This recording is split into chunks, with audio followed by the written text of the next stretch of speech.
陳恒鑌議員。就住公職人員佢哋嘅情況呢，其實已經有機制去處理嘅。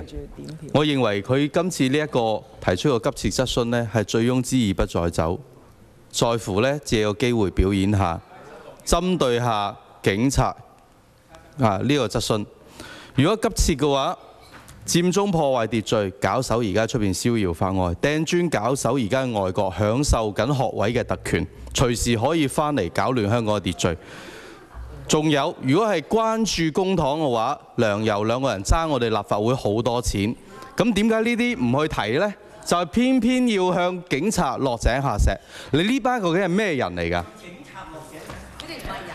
㗎？陳志全議員。個領事館同以色列領事館向警察落井下石喎，真係衰㗎！係梁國雄議員，你提出什麼規程問題？我緊急動議就係抗議以色列使館同埋德國使館落井下石，侮辱香港警察。呢個並非規程問題。梁美芬議員。